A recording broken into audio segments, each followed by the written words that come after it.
नमस्कार बच्चों, जय हिंद। कैसे हैं? उम्मीद करते हैं आप लोग अच्छे होंगे। आइए 10+2 का जो ऑब्जेक्टिव क्वेश्चन है उस ऑब्जेक्टिव क्वेश्चन को हम लोग देखते हैं। बारीकी से देखिएगा और टेंशन बिल्कुल नहीं लीजिएगा। आइए, क्वेश्चन कहता है जैसे 2 कूलम आवेश को एक बिंदु से दूसरे बिंदु तक ले जाने में 20 जूल कार्य की आवश्यकता होती है। इन दोनों बिंदुओं के बीच वोल्ट में विभवांतर है। ऑप्शन क्या है? 10 volt, 20 volt, 5 volt, 2 volt. Answer होगा 10 वोल्ट। आंसर क्या होगा? 10 वोल्ट। कैसे 10 वोल्ट होगा? आप इस चीज को देखिए। देखिए, एक फॉर्मूला होता है V is to W by Q. V is to W by Q. V is to W by Q में 20 जूल W हुआ और Q का मान क्या हुआ? 2 कूलम आवेश को, मतलब W का मान हुआ 20 और Q का मान हुआ 2। तो 20/2 कितना आया? 10। 10 दूनी क्या? 20। तो सही आंसर क्या होगा? 10। मतलब ए नंबर इसका सही आंसर होगा। अच्छी तरह से समझ में आना चाहिए। अगला क्वेश्चन कहता है कि P विद्युतीय आघूर्ण वाला द्विध्रुव विद्युतीय क्षेत्र E में स्थापित किया जाए तब इसकी स्थितिज ऊर्जा क्या होगी? ऑप्शन सब दिया गया है। U स्थितिज ऊर्जा के लिए U इज टू फॉर्मूला होता है minus vector P dot vector E। मतलब ये जो फॉर्मूला होता है, यही फॉर्मूला इनमें से बताना है कि कौन सा सही है। तो सही कौन है? B number. आगे बढ़ते हैं। क्या कहता है? किसी सूक्ष्म विद्युतीय द्विध्रुव के मध्य बिंदु से बहुत दूरी r पर विद्युतीय विभव समानुपाती होता है। एक फॉर्मूला पढ़ेंगे, उस फॉर्मूला में V समानुपाती 1/r² है। देखिए इस पूरे में कौन सा ऑप्शन है कि ये फॉर्मूला सेट करता है? तो ये फॉर्मूला सेट करता है C के लिए, इसलिए सही आंसर कौन होगा? C होगा। आप टेंशन बिल्कुल मत लीजिए, हम एकदम स्थिर से बता रहे हैं। अगला क्वेश्चन कहता है यदि 2 आवेशों की दूरी बढ़ा दिया जाए, 2 आवेश है, इस 2 आवेश के बीच की दूरी को क्या कर दिया जाए? बढ़ा दिया जाए। यदि 2 आवेशों के बीच की दूरी बढ़ा दी जाए तो आवेशों के विद्युतीय स्थितिज ऊर्जा का मान क्या होगा? U इज टू एक फॉर्मूला होता है K Q1 Q2/R। ये R बढ़ेगा तो U क्या होगा? घटेगा। R बढ़ेगा तो U क्या होगा? घटेगा। लेकिन Q की प्रकृति पर, U का मान Q की प्रकृति पर भी निर्भर करता है। जैसे Q1 अगर प्लस है तो प्रकृति कुछ और होगा, Q2 अगर माइनस है तो प्रकृति कुछ और होगा, दोनों प्लस है तो ज्यादा होगा, दोनों में कोई एक माइनस है या मतलब माइनस है तो उस कंडीशन में कम होगा। तो इसका मतलब है कि Q की प्रकृति पर जब निर्भर करता है, यदि 2 आवेशों की दूरी बढ़ा दी जाए तो आवेशों के विद्युतीय स्थितिज ऊर्जा का मान क्या होगा? R बढ़ेगा तो U घटेगा, R घटेगा तो U बढ़ेगा। तो एक तो है कि R, चूंकि विद्युतीय स्थितिज ऊर्जा का मान पूछ रहा है तो ये इस U का मान R पर तो निर्भर कर ही रहा, साथ ही साथ Q की प्रकृति पर भी निर्भर करता है, इसलिए कभी बढ़ भी सकता है और घट भी सकता है। तो सही आंसर कौन होगा? D number. आगे बढ़ते हैं। क्या कहता है? विद्युतीय विभव का मात्रक वोल्ट है। विद्युतीय विभव का मात्रक क्या है? वोल्ट है और यह तुल्य है। मतलब इसमें जो मात्रक दिया गया है उसमें से किस मात्रक के तुल्य है? तो विद्युतीय विभव V is to formula W/Q। उस कंडीशन में जूल बाय कूलम, इसमें देखेंगे कि जूल बाय कूलम कौन सा है, तो जूल बाय कूलम A है, तो सही आंसर क्या होगा? A होगा। आगे बढ़ते हैं। कहता है एक समविभवी तल के एक बिंदु से, समविभवी तल, एक समविभवी तल के एक बिंदु से दूसरे बिंदु तक ले जाने में आवेश पर क्षेत्र द्वारा किया गया कार्य क्या होगा? भैया जब समविभवी सतह है, जब कैसा सतह है? समविभवी सतह है। और इसका हम आंसर देखते हैं, जब समविभवी सतह है तो इसका हम आंसर देखते हैं। आप थोड़ा बहुत सुने होंगे। क्या सुने हैं आप सुने हैं कि समविभवी सतह कह रहा है, विभवी सतह कह रहा है। तो समविभवी सतह में किया गया कार्य क्या होता है? समविभवी सतह में किया गया कार्य शून्य के बराबर होता है। शून्य के क्या? समविभवी। वैसे सतह को समविभवी सतह कहते हैं जिसके प्रत्येक बिंदु पर का विभव समान होता है। अब दो बिंदु के बीच विभव का जब आप अंतर निकालिएगा, दो बिंदु के बीच किसका अंतर? जब आप विभव का अंतर निकालिएगा तो उस कंडीशन में क्या होगा? देखिए इस क्वेश्चन को थोड़ा सा ठीक से आप लोग को समझना है। समविभवी सतह के बारे में कह रहा है, और जब समविभवी सतह के बारे में कह रहा है तो देखिएगा, इसको थोड़ा सा ऐसे दिखाते हैं। पहले तो दो बिंदु ले लेते हैं, अगर नहीं समझ में आ रहा है तो कमेंट कीजिए, जो नहीं समझ में आ रहा है वो लिखिए कि सर ये समझ में नहीं आ रही है। आइए ठीक से, समविभवी सतह, अभी हम किस सतह की बात किए थे? समविभवी सतह की बात किए थे। देखिए ऐसे करके एक रेखा खींचे, इस बिंदु का नाम क्या दिए? ए, इस बिंदु का नाम क्या दिए? बी, इस बिंदु के विभव को क्या माने? भी ए, इस बिंदु के विभव को क्या माने? भी बी। अब समविभवी अगर सतह है तो जितना भी ए का वैल्यू होगा उतने भी बी का वैल्यू होगा, मतलब दोनों का विभव क्या होगा? बराबर होगा। और समविभवी सतह पर किया गया कार्य शून्य के बराबर होता है। V इज टू फॉर्मूला होता है W/Q। V इज क्या होता है? W/Q। यहां से हम निकालते हैं W इज क्या होता है। यहां से आप देखिएगा W इज फॉर्मूला होगा V गुने Q। अब इस V के जगह फिर W V के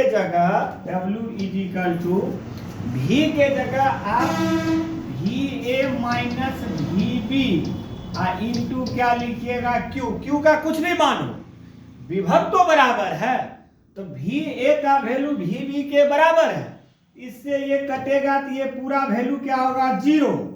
और 0 इंटू Q क्या होगा? 0। मतलब W का वैल्यू किसके बराबर होगा? 0 के बराबर।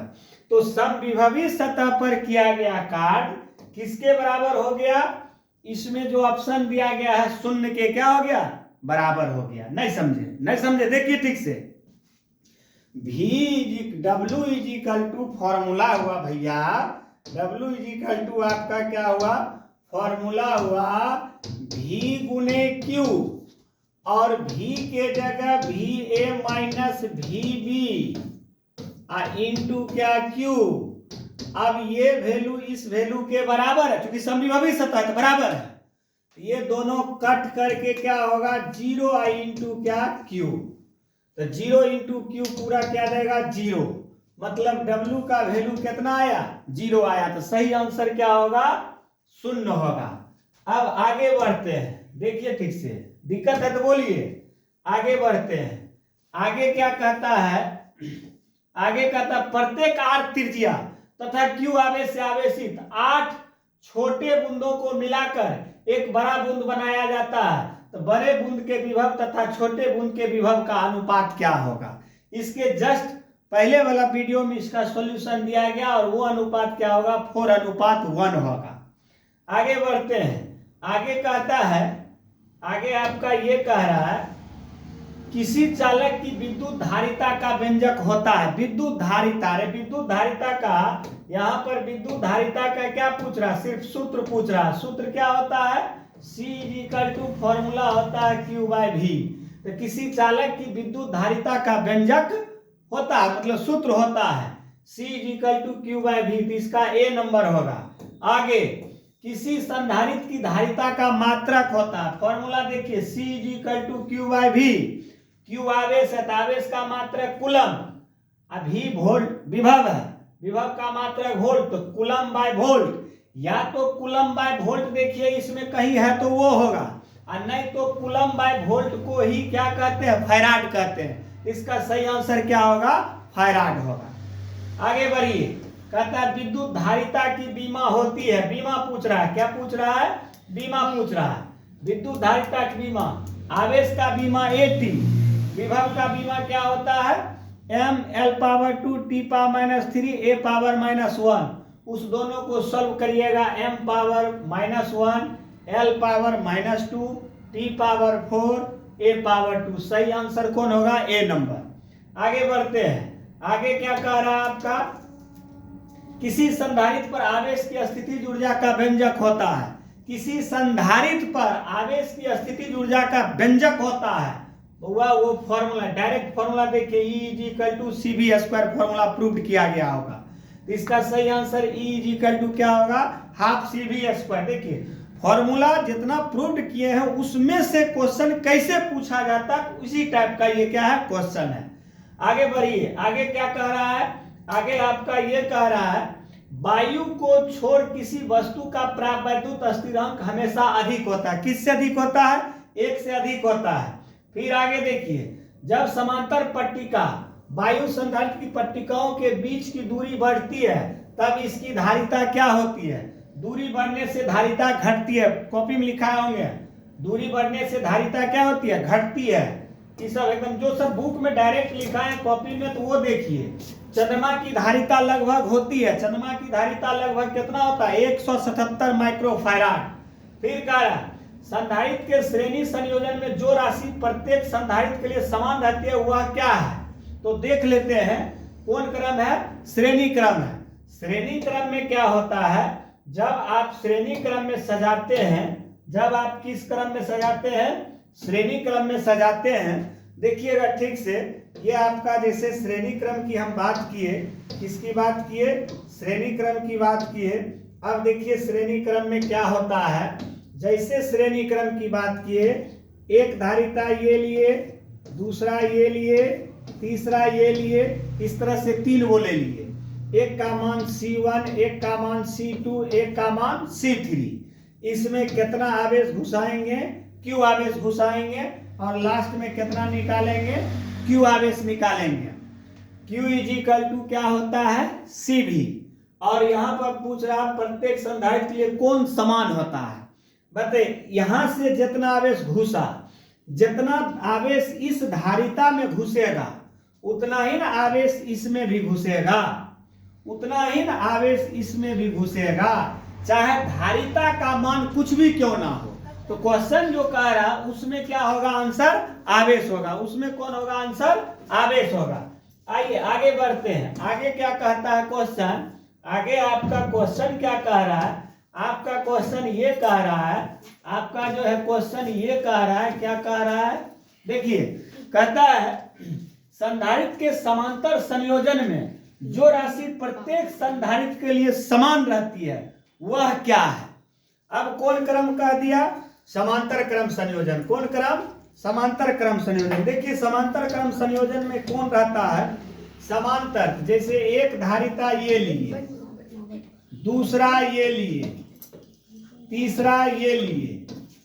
अब ये तीनों है, इस पॉइंट का नाम A दे दिए, इस पॉइंट का नाम B दे दिए। कितना आवेश घुसाएंगे, Q आवेश घुसाएंगे। कितना आवेश निकालेंगे, Q आवेश निकालेंगे।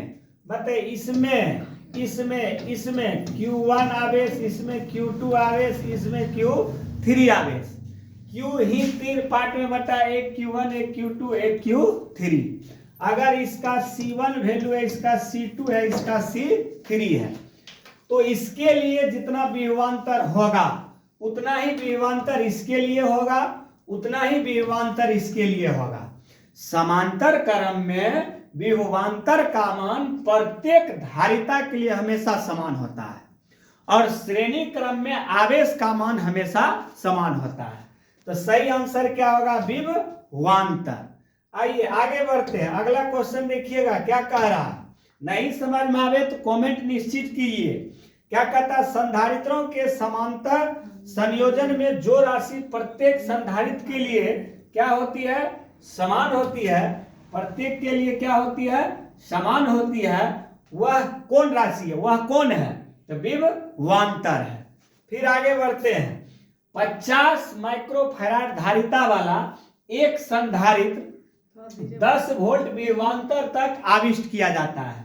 इसकी ऊर्जा है, अभी तुरंत वो फॉर्मूला में देखे थे, E = हाफ CV²। E = क्या था? Half CV²। जब E = हाफ CV² होता है तो हाफ CV², C का मान और V का मान दोनों दिया हुआ है।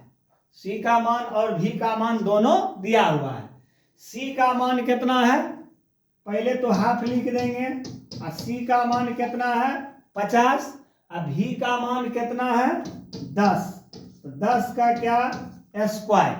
सॉल्व करेंगे, ये हो जाएगा 50 × 10 × 10। 50 × 10 × 10 बट्टे कितना होगा? 2 बट्टे क्या होगा? 2। अब कहते 5 पर क्या वो जीरो होगा? 3 वो जीरो होगा। 5 पर क्या वो जीरो? 3 वो जीरो। अब बट्टे क्या होगा? 2। इससे भाग देंगे। 5000 का आधा, इसका आधा। सॉल्व करेंगे कितना होगा? 2.5 इंटू क्या? 10⁻, इतना क्या जूल। तो सही आंसर कौन होगा? ये होगा। नहीं, आगे फिर बढ़ते हैं। आगे क्या कहता है देखिएगा ठीक से, धड़फड़ाना बिल्कुल नहीं है। आगे बढ़ते हैं, देखते हैं क्या कहता है। कहता है यदि E, डायरेक्ट फॉर्मूला देखो, ε0/E, यदि ε0 विद्युतीय क्षेत्र तथा प्रावैद्युत माध्यम में प्रभावी विद्युतीय क्षेत्र E हो, तब प्रावैद्युत नियतांक का मान कितना होता है? ε0/ε = क्या? εr क्या? εr। तो सही आंसर कौन होगा? C number.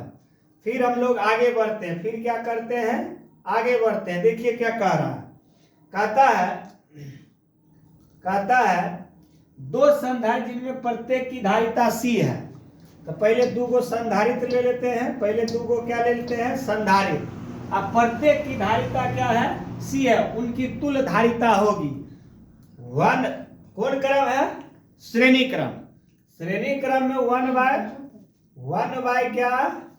श्रेणी क्रम में 1/ क्या? C equivalent. श्रेणी क्रम में 1/ श्रेणी क्रम कह रहा है। तो श्रेणी क्रम में क्या होता है? 1/, पहले ठीक से देखेंगे। श्रेणी क्रम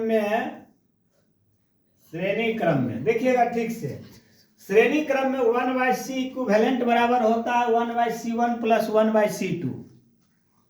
अब इसको हम क्या किए हैं, ये जो 1/C1 + 1/C2 होता है, तो 1/C इक्विवेलेंट = 1/C1 के जगह, हमको लगता है इसमें ठीक से दिखाई नहीं दे रहा, देखना तो 1/, इसमें ठीक से दिखाई दे रहा है। 1/C इक्विवेलेंट = 1/C + 1/C लिख दिए। पहले क्या कर दिए? C का एलसीएम लेंगे, C और C का एलसीएम लेंगे तो क्या होगा? C है और C का एलसीएम लेंगे तो C से ही न देंगे, देखो घस रहा है, C से देंगे तो 1 C का एलसीएम क्या होगा? C। अब C से C में भाग देंगे 1 + 1 कितना हो जाएगा? 1/C equivalent = 2/C। लेकिन इसी को आप इसी को लिखेंगे ना, C इक्विवेलेंट = C ऊपर 2 नीचे, C/ क्या? 2। तो सही आंसर कौन होगा? C/2। आगे बढ़िए। जहां दिक्कत हो, जिस क्वेश्चन को समझने में दिक्कत हो, आप बेहिचक उस क्वेश्चन को पूछिए। समांतर प्लेट संधारित्र के प्लेटों के बीच परावैद्युत पदार्थ डालने पर संधारित्र की धारिता, जस्ट पहले वाला क्वेश्चन, क्या होती है? बढ़ती है। बहुत अच्छा, आगे बढ़िए। क्या कह रहा